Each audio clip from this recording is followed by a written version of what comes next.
What's up, guys? Week 7, and Drake Maye has already arrived. It took one start to get his feet under him, and he looks great.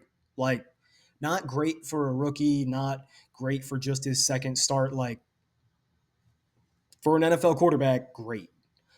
Uh, I saw some people, and I'll explain who they are later, trying to say that Drake Maye should have been picked off like 3 or 4 times. I have no idea where 4 came from.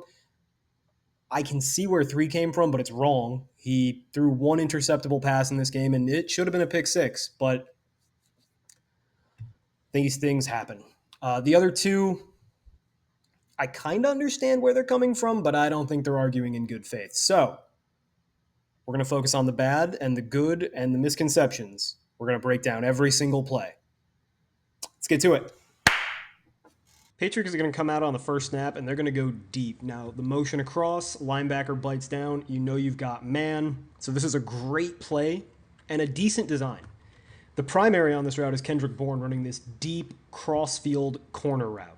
Now, he's going to get open because Jalen Polk at the top of the screen is going to run about a 15-yard curl. So any defender that would be guarding that side of the field, that third over here, he's going to pull up or step up so that he can get Polk on the curl, and Bourne will run right behind him wide open.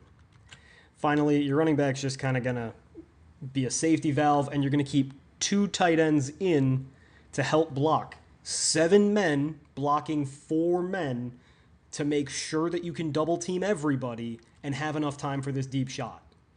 Guess what happens?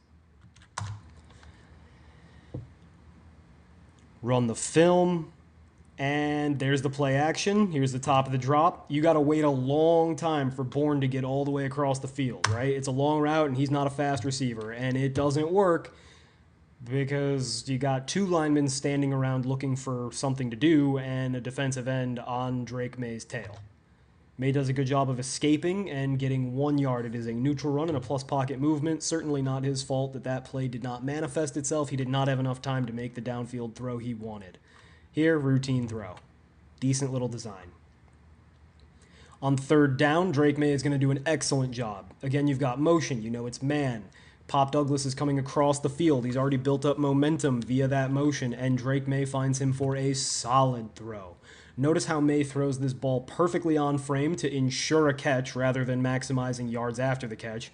And notice how the ball is right out as soon as Pop Douglas begins to separate. Perfect anticipation and timing, perfect accuracy. I love that solid throw. Play action. Maye boots, and that's incredible. Right? I would kind of like to see Maye set his feet and deliver a perfect ball, but also notice, why the hell are Hunter Henry and I believe that's Jalen Polk running almost exactly the same route to exactly the same place? This is either a really bad play design or some receiver made a dramatic mistake. I think Henry probably was supposed to come a little bit shallower. I think he was supposed to be at that 45-yard line instead of somewhere in no man's land at like the 42. And that really messes up the timing and the spacing of the play. Regardless, despite having no base, Maye throws a, let's call it 17-yard strike, 17 yards from the line of scrimmage, not from where he threw it, obviously. This ball travels nearly 30 yards, and it's perfect accuracy. Yeah, theoretically, you'd like to lead the ball about a yard further towards the sideline. So instead of this contested catch, this leaping over the head grab, you could run underneath it and maybe even get some yak. So I guess perfect placement is not correct, but it was certainly very, very catchable, especially for somebody who is supposed to be a possession receiver like Jalen Polk. That is a drop in my book. That is at least a solid throw. It would be a great throw if it had perfect placement. It's a solid throw, plus pocket movement because he threw it without gathering his feet. Here's another solid throw. The way that Maye is just fitting these balls in there 10 yards downfield, he makes it look easy. It feels routine because he's doing it so easily with, he's getting so much velocity on the ball with putting almost no momentum into it, right? He's not driving these throws with his body. He's just using his arm because he's that physically talented. These are throws that a lot of quarterbacks can't make. Like, yes, he's open. But the ball gets in there so quickly, he turns it into 5 or 6 more yards that wouldn't be there if you had a noodle arm lobbing it in there. The accuracy was perfect. It's a solid throw. There was so much to be so encouraged by with Maye in this game. Here's a little routine play. I barely even want to call that a pass. All right, here's a sack. Let's see who we can blame. Right here, Maye is already feeling the pressure. I think he could have waited a touch longer on this. And if he does, maybe he has the ability to get the ball out to Ramondre Stevenson. Running back is free right here. Maye is already running towards the line. If Maye couldn't have waited any longer, right, and there's a decent possibility he couldn't because that defensive end is really pushing Caden Wallace back into Maye's lap. If Maye could have held on for a second longer, kept his eyes downfield just a touch longer, and flipped it out to the running back, you've got at least 10 yards. But I certainly don't blame him because we are picking nits. That is a no-fault sack. Yeah, I wish he would have been able to get the ball out to the running back, but it's not the biggest deal. Routine throw, get some yardage back. Routine throw, and it's a touchdown. Not all touchdowns are created equally. This is a, 5, 10, 15, 20-yard touchdown, and Jermichael Hasty does most of, if not all, the work. It's just airmail. It's a bad throw. Things happen.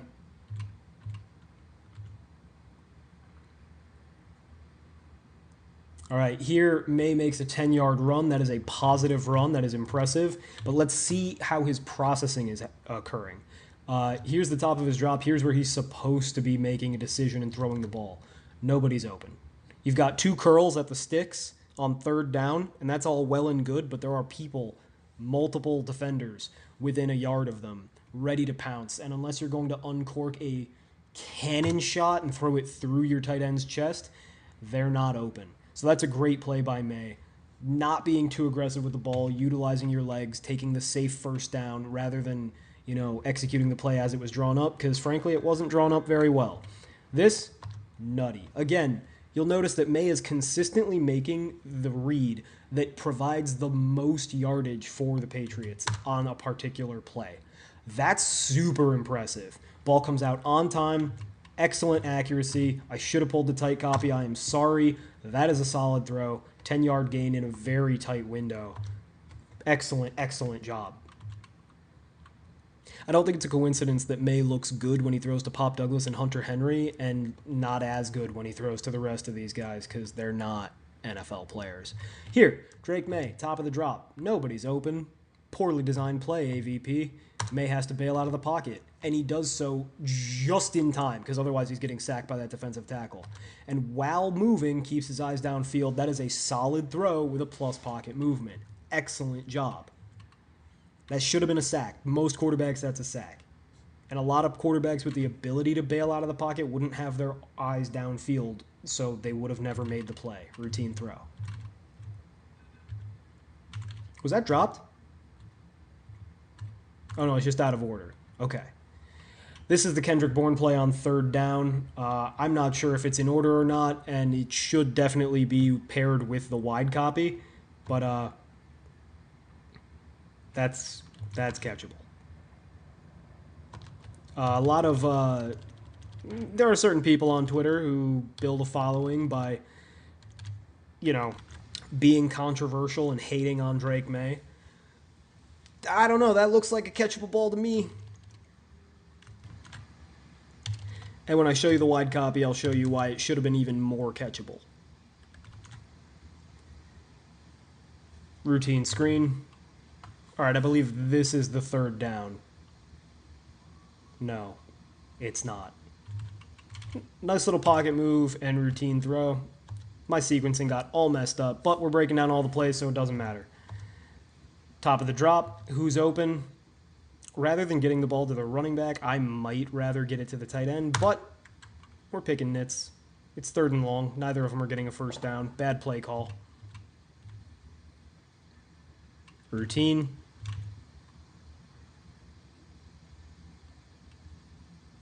That's a great throw. Ball's let go from the 20-yard scrimmage line of scrimmage is the 30-yard line. Ball hits the receiver in the hands at the 55. That is the only place that ball could have been caught. He threw it with a ton of velocity. Cisco does make a great play driving on the ball. I mean, look. That's a possession receiver with two hands on the ball not being touched. You got to survive that hit and catch the frickin' football. Julian Polk honestly should not see the field for an NFL team again.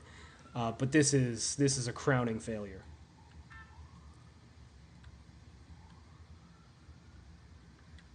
Come on.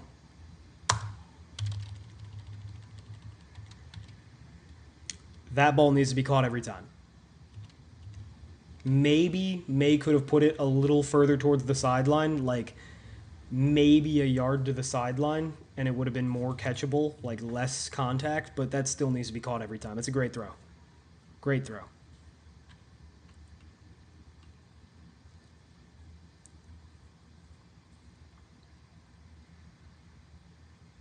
This ball just gets away from him a little bit.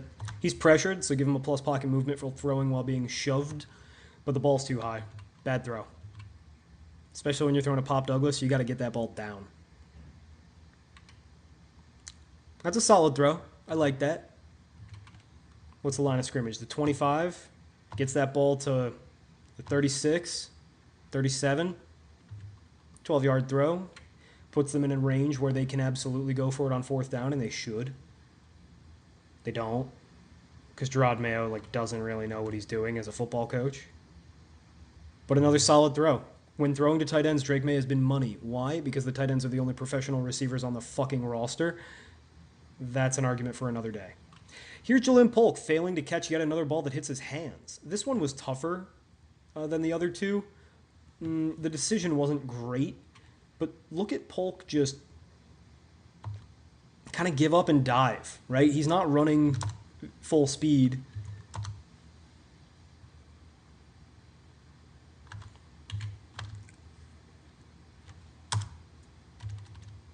And he's trying to make a one-handed catch. I don't think he played the ball well. I don't think that he ran very well.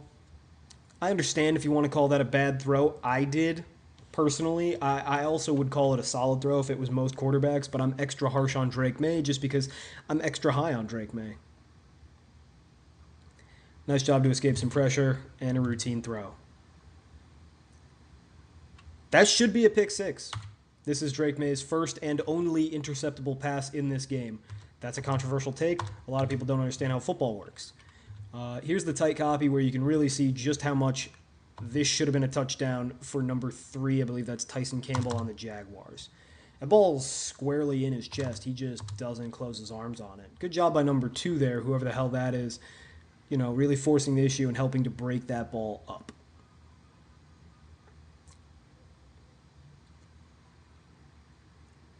I think we're already on the last drive, and that's wrong. The sequencing is all messed up, but again, we're going to see every play. It doesn't matter. On the move, bad ball.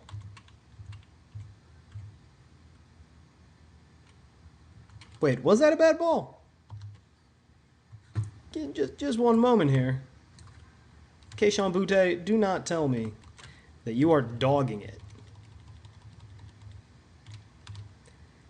That is a catchable ball. Let's rewind and see how fast he's moving.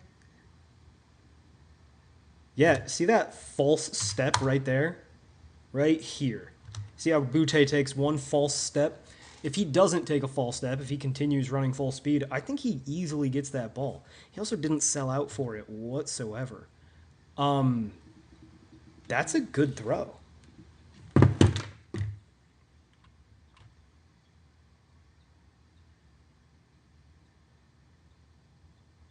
As is that.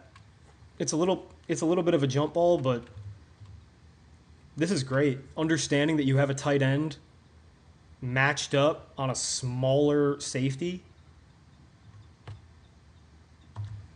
And he just throws the back shoulder jumper. That's great. 30 yards downfield. I like that. And this one's the elite one. That's gorgeous. You could not throw a better deep ball than this. Drink it in. There's really nothing to say. You throw a 40-yard ball on a dime like that, perfect. All right, little play action. Something went wrong, right? The running back stepped on Maye's foot, takes him out of rhythm. He also is bootlegging directly into a defender. That'll ruin a play. So Maye has to bail to his left, and all the players are running to the right. So there's literally nowhere to go with the ball. Maye moves out, and he just throws the ball on the ground. That's a throwaway. He's basically saying, hey, running back, I don't trust you to beat an entire defense by yourself. Positive movement to escape the sack. Positive movement because it was a smart throwaway. This is the famous... remember how I told you about those Patriots fans who try to make a name for themselves by just hating everything Drake Maye does on Twitter?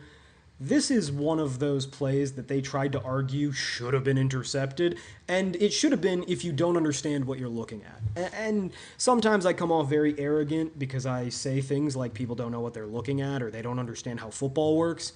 Here's how football works.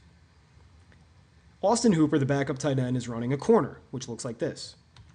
The point of this play is to run straight like you're going to run a streak and then run to the corner.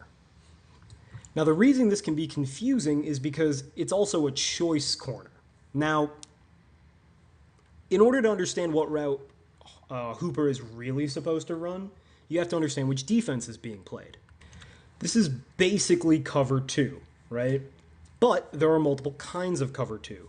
There's, without getting into it, the different kinds of cover 2 mostly depend on who's going where and how deep they go. On this particular play, the defender I'm circling is how you can tell that it is a cloud cover 2 because he's going deep, right? On a regular cover 2 or even a buzz, he would stay really shallow to that line of scrimmage, but he's dropping deeper because he's in the red zone and there's just not that far to go, right? So if this was regular cover 2, Hooper would be right to run the corner. But because it's a cloud cover 2, that cornerback is dropping into that area. So instead, Hooper should break off. Let me make this a little clearer. Instead of running the corner like that, Hooper should break off and sit in the void in the zone. This is what made Wes Welker and Deion Branch such useful pieces of an offense. Understanding where the zones are, reading the defense, just like a quarterback would, and then sitting down where nobody can cover you. The red route is what Maye thought Hooper was doing. The yellow route is what Hooper did. Hooper misread the play. Let me show you why. So Hooper sees, oh, this is cover 2. I've got split field safeties. But what he doesn't see is that this corner right here, he's not coming up and pressing on that outside receiver. He's keying on the quarterback, looking at his eyes, and he's ready to jump back to cover that corner. So again, right here, Maye is thinking, I will sit Hooper down. He's in this zone, right? Like, there's a void in the zone between these 3 defenders. All this up top, no, can't go there. Safety's got it. All this down here, no, cornerback's got it. All this in the middle of the field, no, linebacker's got it. The only area of the field that's clear is this corridor right here. But here's the issue. If Maye throws to this half of the corridor, he has to throw it like literally directly through this corner. And when you try to throw a ball through a corner, typically you throw a pick. So Maye tries to sit him down. Hooper knows he made a mistake immediately. And if Hooper would have stopped, sat in the void, caught the ball, he'd be at the 4-yard line.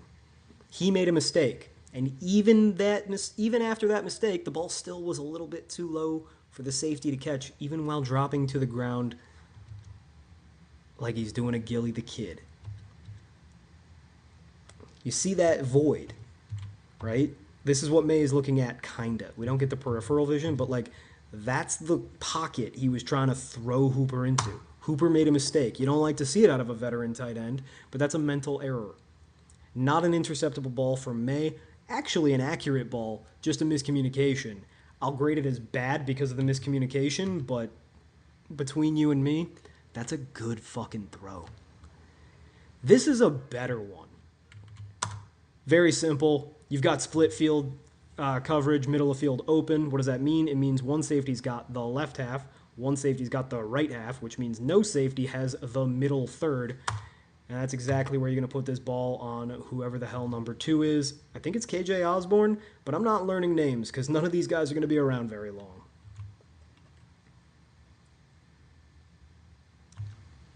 Perfect throw. Great throw. 30 yards away. Touchdown. Lovely. Solid throw. Finds a void. See, okay, this is a perfect example of what I was talking about earlier. On this play, Kendrick Bourne is supposed to run an out. It's supposed to look like this.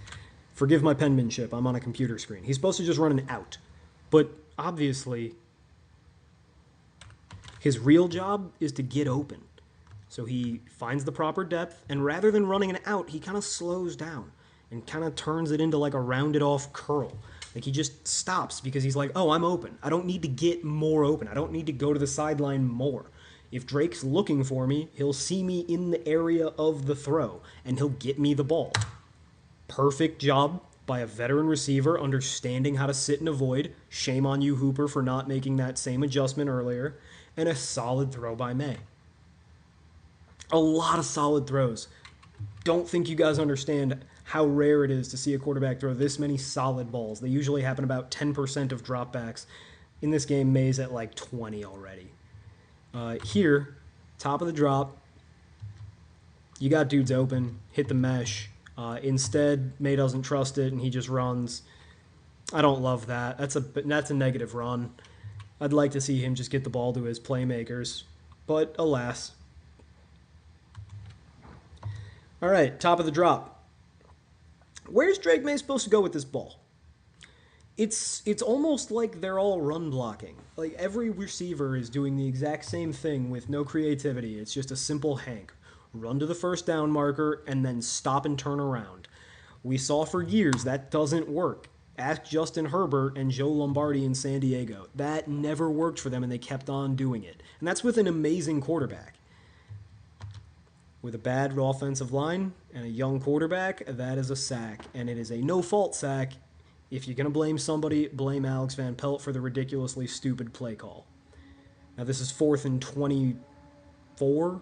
And, oh no, that was arguably interceptable. It's 4th and 24. You're down by 16. There's a minute and a half left. This is a Hail Mary. It does not count for anything, in my opinion. All right, I went back, and actually nothing was out of order. I guess I forgot to download one clip. So here's the Kendrick Bourne play that stirred a lot of debate. Is it accurate? Is it inaccurate? Let's get to it. Really simple. It's just an in. And you'll see right here at the top, Bourne's a little slow out of his break. His first 2 steps aren't very explosive. I know he's coming off injury and he missed a lot of time, so maybe he's out of shape, maybe he's rusty, maybe he's still rehabbing. But he comes out of the break a little slow, and that causes him to be a quarter step behind the ball, but he still gets 2 hands on it and needs to catch that thing. I know how annoying it is when I chop up a play, so I'm going to let it roll all the way through here. That's got to be caught.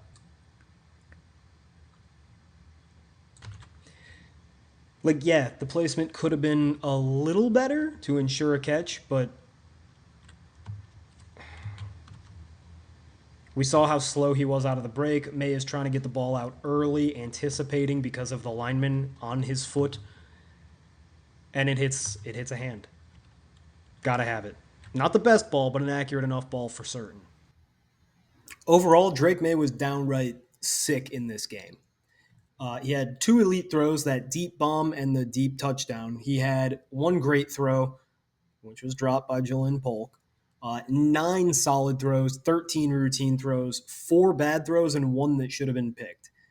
That's 83% accuracy on the day with 33 different passing attempts. That is excellent. League average is 73.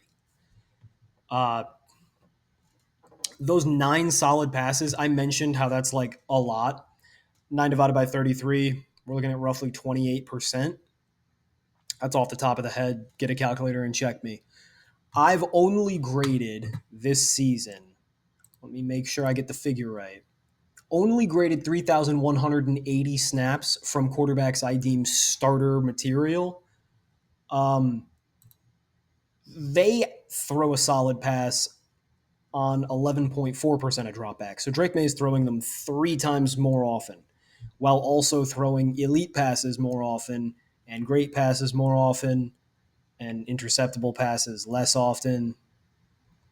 This is crazy. In a second start on a terrible team with really bad coaching and just no support. The man is already a top 10 quarterback. As long as he can keep this up, he's already a top 5 quarterback. No, his first game, mediocre. His second game, awesome. Average those out. You've got a really good player. I hope that we don't have to see him waste the first half of his career with a really bad head coach and offensive coordinator like we did with Matt Stafford and like we're currently seeing with Justin Herbert. But I'd like to hear what you guys have to say. If you're one of those haters who sees 4 picks somehow, explain them to me. I give you the 1. I explained away the other 2. Where's the 4th? And do you think I did an adequate job of explaining why picks 2 and 3 are not interceptable balls whatsoever? Let me know in the comments. What do you think? I don't know. Like and subscribe. I like doing these videos, but I don't like them enough to do them for nobody. So if you like these, let me know. And if you want more Drake Maye videos, let me know, because I'm going to try to do the videos for the quarterbacks that get the most love. And right now, I definitely get the most love on Baker Mayfield videos. So I might just stick with those, unless... All right. That's enough. I'm going to go watch Monday Night Football, and then after that, for the rest of the week, I'm going to be grinding film. Asta.